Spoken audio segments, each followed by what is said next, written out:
Marilah kita sampai kepada firman Tuhan. Saya membacakan firman Tuhan Filipi pasal 4 ayat 2 mulai. Saya membacakan sampai ayat 19. Kita sama-sama saja membaca, biar kita semua bertambah-tambah menggenapkan firman Tuhan dalam hidup kita. Firman Tuhan sama-sama meresap dalam kita. Mari, Filipi pasal 4 mulai ayat 2. Bersama-sama. Euodia ku nasihati dan Sintise ku nasihati, supaya sehati sepikir dalam Tuhan. Bahkan ku minta kepadamu juga Sonsugos, temanku yang setia, tolonglah mereka. Karena mereka telah berjuang dengan aku dalam pekabaran Injil, bersama-sama dengan Clemens dan kawan-kawanku sekerja yang lain, yang nama-namanya tercantum dalam kitab kehidupan. Mari semua. 4. Bersukacitalah senantiasa dalam Tuhan. Sekali lagi kuatakan bersukacitalah. Hendaklah kebaikan hatimu diketahui semua orang. Tuhan sudah dekat. Janganlah hendaknya kamu khawatir tentang apapun juga, tapi nyatakanlah dalam segala hal keinginanmu kepada Allah dalam doa dan permohonan dan ucapan syukur. Damai sejahtera Allah yang melampaui segala akal akan memelihara hati dan pikiranmu dalam Kristus Yesus. Jadi akhirnya saudara-saudara, semua yang benar, semua yang mulia, adil, suci, semua yang manis, semua yang sudah didengar, semua yang disebut kebajikan dan patut dipuji, pikirkanlah semuanya itu.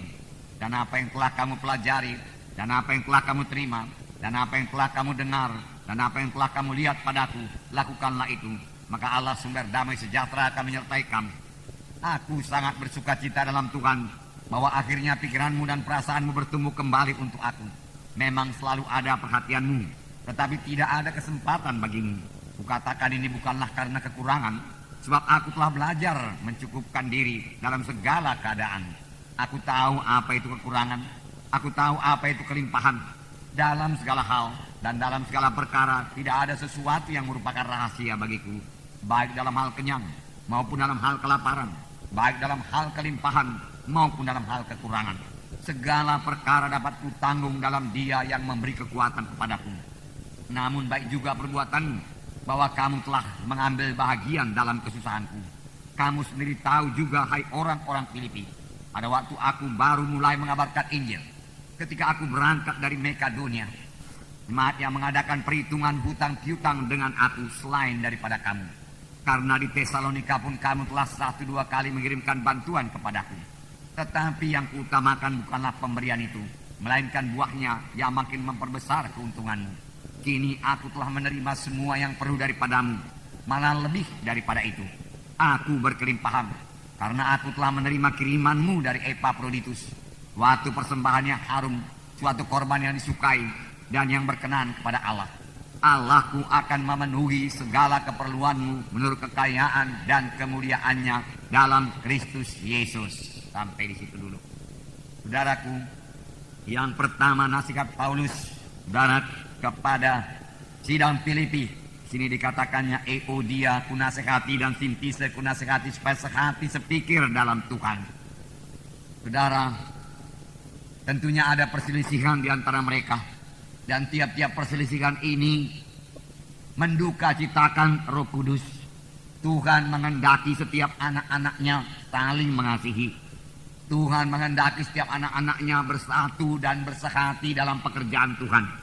Hanya satu gereja Tuhan, satu sidang Tuhan yang bersatu dan bersehati, yang bisa mengerjakan pekerjaan Tuhan, yang bisa menggenapkan amanat agung. Firman Tuhan berkata, dalam persatuanlah berkat Tuhan dicurahkan. Ada kuasa dalam persatuan.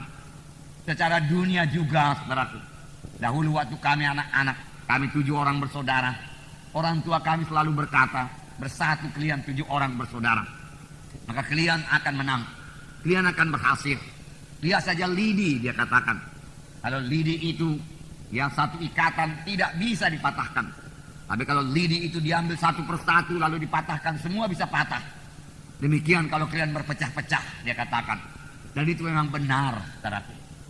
Secara dunia, bahkan pekerjaan dunia pun, saudaraku, berhasil kalau banyak orang bersatu bersehati dan punya satu tujuan.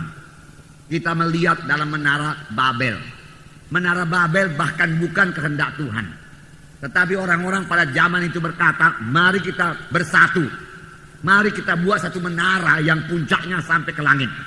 Lalu mereka bersatu. Lalu mereka bekerja sama. Mereka berserati. Mereka punya satu goal. Mereka punya satu tujuan. Membangun menara sampai ke langit tingginya. Dan saudaraku, Tuhan harus campur tangan. Mengapa? Karena pekerjaan mereka itu berjalan dengan lancar dan baik. Lalu Tuhan lihat, menara itu tentunya begitu kecil kepada Tuhan. Tetapi Tuhan turun. Dan Tuhan hanya memecahkan bahasa mereka. Dengan pecahnya bahasa mereka, mereka tidak mengerti satu sama lain. Maka persatuan mereka juga pecah. Dengan pecahnya persatuan mereka, mereka tidak sanggup lagi, tidak dapat lagi membangun menara Babel. Tapi kalau mereka bersatu, mereka sanggup membangun bangunan yang bagaimanapun besarnya. Saudaraku, yang kekasih dalam nama Yesus, perlu persatuan dalam sidang Tuhan. Kalau kita bersatu, saudaraku, dan memang kita sudah bersatu, saudara lihat bertuhan, saudaraku, dalam sidang ini. Jiwa-jiwa selalu selamat tiap-tiap minggu. Baptisan 400-500 orang dikirimkan Tuhan tiap-tiap bulan. Kuasa Tuhan dinyatakan.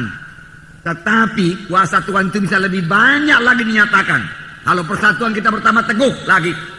Sebab firman Tuhan berkata, pekerjaan-pekerjaan yang aku kerjakan akan kamu kerjakan. Bahkan pekerjaan-pekerjaan yang lebih besar daripada ini akan kamu kerjakan. Karena aku pergi kepada Bapa. Kita belum melihat pekerjaan-pekerjaan yang lebih besar daripada yang dikerjakan Yesus. Bahkan belum melihat semua pekerjaan-pekerjaan yang dikerjakan Yesus. Tapi Tuhan sudah menjanjikannya. Orang mati dibangkitkan, saudaraku. Yang lumpuh berjalan, yang buta melihat. Dan ribuan jiwa diselamatkan. Saudaraku yang kekasih dalam nama Yesus, berbondong-bondong mengikuti Yesus. Ruangan-ruangan penuh.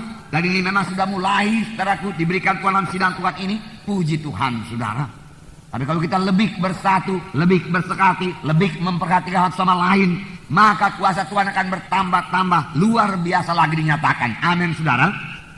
Inilah kuasa persatuan.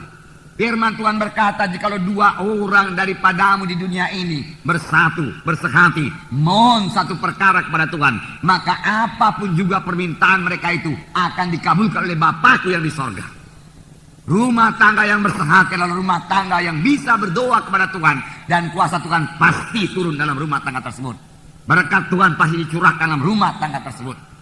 Tidak heran, saudaraku, Paulus mengatakan, mari bersehati. Euodia Sintise yang sudah bersama-sama bekerja dengan aku, dengan Clemens. Boleh jadi Euodia Sintise ini pada permulaan pembangunan sidang di Filipi dia sudah ikut bekerja sama. Tetapi kemudian boleh jadi terjadi sedikit perbedaan pendapat. Tetapi Paulus berkata, hai Sunsugos, sahabat daripada Paulus, perdamaikanlah mereka. Biarlah salah satu mengalah atau dua-dua mengalah. Yang perlu sidang Tuhan bersatu bersehati, berdamai, saling mengampuni, tidak menggosip, tidak mengkritik. Kritik, saudaraku, bukan daripada Tuhan, kritik daripada setan. Saudaraku, untuk memecah belah sidang Tuhan, supaya kuasa Tuhan jangan bekerja dalam sidang Tuhan. Setan tidak suka kuasa Tuhan nyatakan dalam sidang Tuhan. Kalau kuasa Tuhan tidak dinyatakan, saudaraku, jiwa-jiwa tidak dapat berkat.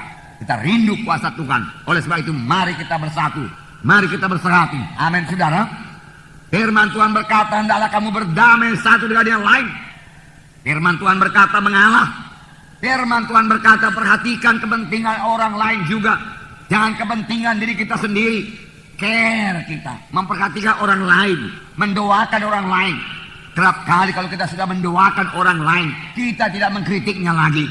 Tapi kalau kita tidak mendoakan, maka kita bisa mengkritiknya. Kalau kita lihat satu-satu perbuatannya yang tidak seturut dengan kehendak kita, belum tentu tidak seturut dengan kehendak Tuhan, kehendak kita, saudaraku.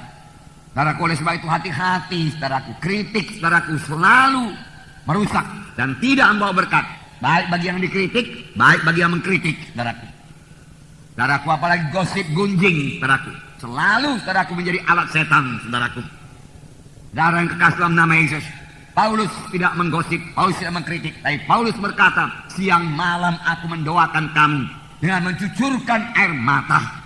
Tidak heran sidang-sidang yang dibuka oleh Paulus sangat berkemenangan, sangat berhasil.